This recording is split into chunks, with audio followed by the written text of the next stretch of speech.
ভয় দেখানো হয় এরা রাজ্য কায়েম করলে সবাইকে জোর করে কালো বুরকা পরাবে।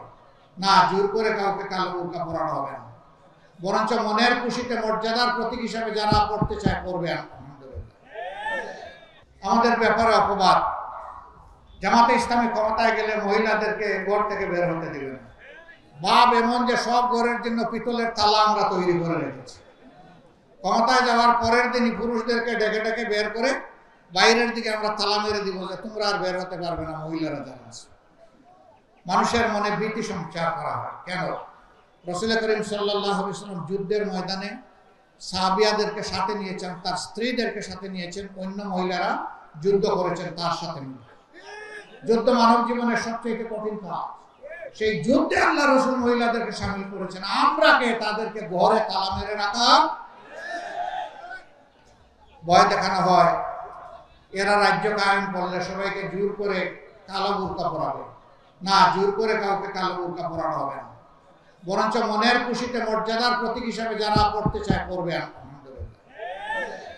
অন্য ধর্মের যারা আছে তাদেরকে আমরা জোর করে পর্দা কিভাবে পড়াবো? তারা তো এই ধর্মের উপর ইমানই আনে না।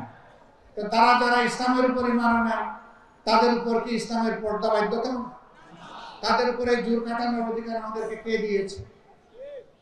সুতরাং যারা মর্যাদার প্রতীক হিসাবে ইমান এবং ইসলামকে বুকে ধারণ করে বোরকা পড়তে চাইবে তাদেরকে যেমন তিরস্কার করা হবে না, ঠিক তেমনি ভাবে কেউ তার বিশেষ কারণে, ধর্মীয় কারণে সে যদি ওরকম পোশাক না পরে তাকেও তিরস্কার করা হবে।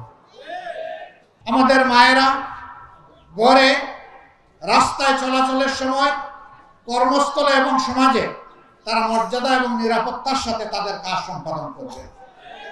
দেশের ভাগ্য উন্নয়নে পুরুষদের পাশাপাশি তাদের মেধা, যোগ্যতা, কর্মক্ষেত্র অনুযায়ী তারা অবদান রাখবে। সম্মানিত ভাইরা, এই বক্তব্যই কালকে আমি সাতক্ষীরায় রেখেছিলাম, কিন্তু একটা টিভি আমার বক্তব্যকে বিকৃত করেছে। জামাতের আমির বলেছেন যে যেমন ইচ্ছা মহিলারা তারা পোশাক করতে পারবে। আরে ভাই, আশ্চর্য! এত কষ্ট করে আমার এত সার্ভিস দিলেন আপনি, আমি যা বলতে পারলাম না আপনি একটু আগায় দিলেন। কেন রে ভাই আমার প্রতি এত দরদ, কেন এত ভালোবাসা? খালেদ মহিউদ্দিন উনি আমাকে প্রশ্ন করেছিল যে কিছু মানুষ আজীবন আপনাদের বিরোধিতা করে কেন? আমি বললাম বেশি ভালোবাসে তো, এই জন্য আমাদেরকে একটু কষ্ট। ভাই, এই কষ্টানি থেকে আমরা বাঁচতে চাই। ফ্যাসিজমের দাতা কোলে আমরা ছিলাম সবচেয়ে বেশি মজলুম, আমাদেরকে একটু শান্তি দেন ভাই। হ্যাঁ, আলহামদুলিল্লাহ বেশিরভাগ মিডিয়া বা ব্যাপক সংখ্যক মিডিয়া এখন সত্যকে সত্য হিসাবে তুলে ধরছে, আমি তাদেরকে অভিনন্দন জানাই। দুই একটা মিডিয়া যেন মিডিয়া জগতের জন্য কোনো দুর্নামের কারণ না হয়, আমি মিডিয়া জগতের বন্ধুদেরকে সেই দিকেও সতর্কতা করা হবে না যে দুই একজনের কারণে আপনাদের বদনাম হবে কেন, আপনারা এই বদনামের ভাগ নেবেন কেন? যে মিডিয়া এইরকম করে টুইস্ট করে মানুষের বক্তব্য বিকৃত করে, না, এটা আর হওয়া উচিত। আমি আশা করি এরপরে আর হবে না ইনশাআল্লাহ। আমরা যা বলি অবিকল আপনারা তা তুলে ধরুন। আমাদের বক্তব্যের কাট পিস সরবরাহ করবেন না। লেজ দিলেন পেট নাই, পেট দিলেন মাথা নাই, এরকম বক্তব্য দিবেন না। এরকম বক্তব্য দিলে মানুষ বিভ্রান্ত হবে।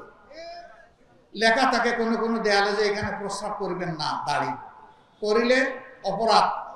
যদি দাড়িটা নার আগে বসাই দেন তাহলে কি হবে? এখানে প্রস্রাব করবেন না করিলে অপরাধ। তা আপনি কি করলেন তাহলে? আমার দাড়িটা এখান থেকে ওখানে চাষ সরাই দিলেন তো সব শেষ করে। আমি আশা করবো যে না, আমরা আর কেউ ওগুলা করবো না।